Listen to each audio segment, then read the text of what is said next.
नमस्कार, मैं हूं अनूप श्रीवास्तव और आप देख रहे हैं मेरा चैनल। दोस्तों, बिहार में सियासी गर्मी बढ़ती जा रही है। पिछले दिनों से जो सियासी माहौल गर्म है, उसके पीछे लालू प्रसाद यादव जी हैं। लालू प्रसाद यादव जी के जन्मदिन का एक ऐसा वीडियो वायरल हो रहा है जिसको लेकर तमाम या यूं कहें एनडीए जो है आक्रामक हो चली है, हमलावर हो चली है और कह रही है कि लालू प्रसाद यादव को माफी मांगनी चाहिए, सार्वजनिक तौर से माफी मांगनी चाहिए। लालू प्रसाद जी ने बाबा साहब भीमराव अम्बेडकर का अपमान किया है। हमारे साथ इस मसले पर बातचीत करने के लिए शशिभूषण प्रसाद जी मौजूद हैं, जो कि एलजेपी के प्रवक्ता हैं और काफी जाने माने चेहरे हैं बिहार की राजनीति में। सर, आपका बहुत बहुत स्वागत है। हाँ, नमस्कार अनूप जी। सर, क्यों आप लोग आरोप लगा रहे हैं कि लालू प्रसाद जी ने अम्बेडकर जी का अपमान किया है? देखिए, जो उन्होंने शब्दों का इस्तेमाल किया है वो हाँ। आपत्तिजनक है, अपमानजनक है और हम लोग उसकी निंदा कर रहे हैं। और जिस तरीके से जन्मदिन में भी वो तलवार से अपनी केक काट रहे हैं या जिस तरीके की वो सिंबॉलिक देने की कोशिश कर रहे हैं, यानी कि फिर से वो जंगल राज की याद दिलाने की कोशिश कर रहे हैं, तो इस तरीके की चीजें वो एक कहीं न कहीं इतनी उम्र हो चुकी एक सम्मानित व्यक्ति हैं और उनसे इस तरह की अपेक्षा हम लोग नहीं करते थे। बिल्कुल। तो सर, उनको तो अनुसूचित जनजाति आयोग की तरफ से भी नोटिस मिली है, उनको नोटिस का जवाब देना है 15 दिन में, नहीं तो उन पर मुकदमा चलाने की बात की जा रही है। और बिल्कुल, बिल्कुल उनको जवाब देना ही पड़ेगा। और आरजेडी कह रही है कि उन्होंने कोई अपमान नहीं किया, बल्कि अंबेडकर साहब का जितना सम्मान लालू प्रसाद यादव जी ने किया, उतना तो आप लोग भी नहीं करते हैं। देखिए, ये गलत है। हम लोग बाबा साहब के सम्मान हमारे श्रद्धेय रामविलास जी ने हमेशा संसद में आवाज उठाया। उनकी एक तस्वीर नहीं लगी थी जिसके लिए उन्होंने प्रयास करके तस्वीर लगवाया और हम लोग हमारे पूर्व में से के नेता श्रद्धेय रामविलास जी और आज जो वर्तमान के हमारे राष्ट्रीय अध्यक्ष श्री चिराग पासवान जी, हम लोग निरंतर बाबा साहेब के बताए हुए मार्ग पर चल रहे हैं। दलितों के हित के रक्षा के लिए हम लोग निरंतर पूरे बिहार में काम कर रहे हैं और आज एक दलित भीम संकल्प समागम का 29 जून को राजगीर में एक बड़ा भव्य समारोह होने जा रहा है।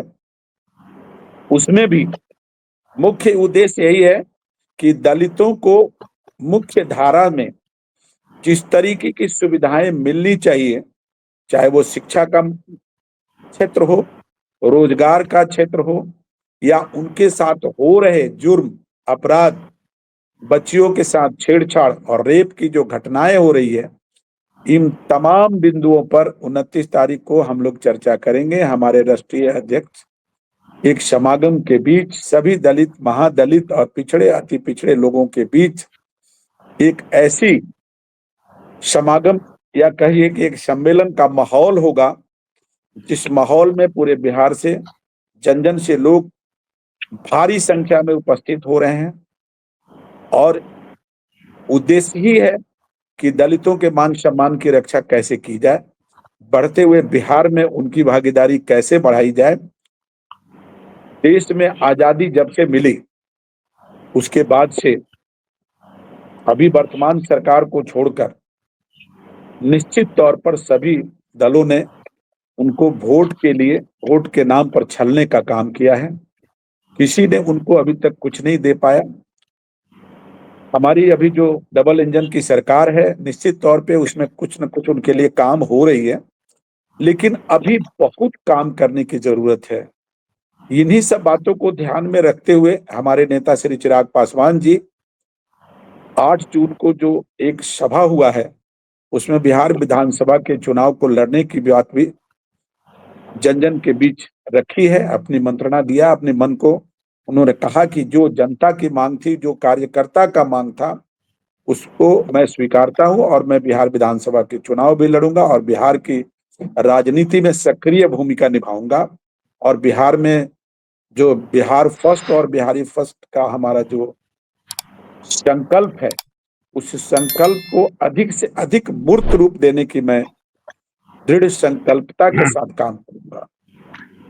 सर, ये बताइए कि चिराग जी का चुनाव लड़ना तो करीब करीब फाइनल हो चुका है और बड़ी चर्चा ये हो रही है कि वो चुनाव शाहाबाद से ही लड़ेंगे, जहां पर आप लोगों का पहला आरा के रमना मैदान में सम्मेलन हुआ, पब्लिक रैली हुई, काफी सफल मानी जा रही है ये रैली। तो क्या आप इस बात की तस्दीक करते हैं कि चिराग पासवान जी इस बार शाहाबाद से ही चुनाव लड़ेंगे, शाहाबाद के किसी देखिए, सीट से? हमारे नेता श्री चिराग पासवान जी बिहार के कोने कोने से लोकप्रिय हो चुके हैं। हर उम्र, हर जाति, हर धर्म के लोग हमारे नेता को प्यार करने लगे हैं। एक झलक पाने के लिए, एक शब्द सुनने के लिए जन सैलाब उमड़ जाता है। ऐसी स्थिति में बिहार के किसी भी जगह से, किसी भी विधानसभा से उनकी इच्छा होगी वो चुनाव लड़ेंगे और निश्चित तौर पे भारी मतों से वो जीतने जा रहे हैं। तो ये उनके ऊपर है कि वो शाहाबाद की धरती से चुनाव लड़ना चाहते हैं या बिहार के अन्य विधानसभा से। लेकिन बिहार के तमाम विधानसभा की जनता उनके लिए आंखें बिछाए बैठी हुई है। बिल्कुल, बिल्कुल। काफ़ी दिलचस्प हो गया है बिहार विधानसभा में चिराग पासवान जी के एंट्री के बाद से ही बिहार की ये जो सियासी राजनीति है या चुनावी राजनीति है, ये काफ़ी दिलचस्प हो गई है। और एक दिलचस्प बात और सामने आई है कि अभी बीते दिनों 2-3 दिन पहले एक सर्वे भी आया है और उस सर्वे में चिराग पासवान की लोकप्रियता जो है वो काफ़ी बड़ी दिखाई दे रही है। तो जिस तरह से लोकप्रियता चिराग पासवान की बढ़ रही है, तो आपको लगता है कि एनडीए की तरफ से अगर कोई टक्कर महागठबंधन को दे सकता है, तो वो प्रधानमंत्री नरेंद्र मोदी की बात छोड़ दीजिए, क्योंकि वो तो राष्ट्रीय नेता हैं, प्रधानमंत्री हैं। लेकिन बिहार में स्थानीय स्तर पर अगर बात की जाए, तो क्या चिराग जी तेजस्वी जी को चुनौती देने की स्थिति में आ गए? देखिए, इस वक्त बिहार में हमारे नेता श्री चिराग पासवान जी नौजवानों के नेता बन चुके हैं, सभी उम्र के नेता बन चुके हैं। और आप लोग भी देख रहे हैं कि जन सैलाब के बीच जो उनका संबोधन होता है, जो उनकी बात करने की शैली होती है, जो उनका विजन है बिहार के विकास के लिए, वो आज के परिप्रेक्ष्य में उनके टक्कर में अभी कोई भी नहीं है जो इस विजन के साथ बिहार का विकास कर सके। दूसरी बात कि वो अपनी दिनचर्या में 24 घंटा में 5 घंटा ही सो पाते हैं। बाकी जो उनके समय है वो आम जनता के लिए होती है, अपने कार्यकर्ता के लिए होती है। और जो कहते हैं कि डाई हार्ट फैन जो लोग भी बनते जा रहे हैं, इसमें हमारे नेता की दिन रात की कठोर मेहनत, कठोर परिश्रम और जनता के लिए सोना, जनता के लिए उठना, जनता के लिए चिंता करना, यह कहीं न कहीं उनके निरंतर प्रयासों का देन है। सर, एक एक सवाल, एक उनका जो एक बयान है, उसपे बड़ा विपक्ष जो है चुटकी ले रहा है या उस पर जो है उसको प्रचारित कर रहा है। वो ये कि आरा के रमना मैदान से उन्होंने कह दिया कि चिराग पासवान जो है वो 243 सीटों पर चुनाव लड़ेगा। तो 243 सीटों पर चुनाव लड़ने के बहुत सारे मतलब निकाले जा रहे हैं और विपक्षी जो आपके विपक्ष में हैं, वो इसको लेकर हमलावर भी हैं और कह रहे हैं कि आपके गठबंधन में सब कुछ ठीक नहीं है। तो ये 243 वाली जो लाइन थी, इसको आप क्लियर कर देंगे? क्या है, उसका मैं मकसद क्या है? मैं आपको स्पष्ट करूं कि हम लोग की कार्यकारिणी की बैठक हुई है, वहां भी ये चर्चा हुई है कि हम 243 सीटों पर अपनी मजबूत पकड़ बनाने जा रहे हैं। मजबूत पकड़ बनाना है हम सब लोगों को। कार्यकारिणी के मीटिंग में यह भी निर्णय लिया गया है और 8 तारीख के रैली में भी हमारे नेता ने ये बात कही है कि हम 243 सीटों पर चुनाव लड़ेंगे। एक्चुअली स्पष्ट है कि हमारे नेता की जो जनाधार है, हमारी जनता के अंदर हमारे नेता की जो विश्वास बढ़ी है, इस विश्वास को मद्देनजर रखते हुए हम बिहार के 243 सीटों पर जितनी मजबूत पकड़ बनाएंगे, निश्चित तौर पे यह पकड़ हमारे गठबंधन की पकड़ होगी। पार्टी अगर मजबूती के साथ बिहार में अधिक से अधिक सीट लाती है, बाकी तमाम सीटों पर भी अपनी मजबूत पकड़ बनाने की कोशिश करती है, तो हम तो गठबंधन का हाथ मजबूत कर रहे हैं। इसमें किसी भी तरह का गठबंधन के बीच मतभेद है, ऐसी तो कहीं दूर दूर तक कोई संभावना नहीं है। चलिए सर, आखिरी सवाल आपसे पूछ लेते हैं, और ये कि आपने भी क्लियर किया कि 243 सीटों पर आप जो है आप एनडीए को मजबूत करने का काम करेंगे। तो उसमें 243 सीटों में पिछली बार तो आप शायद हम शामिल थे नहीं। गठबंधन के जी।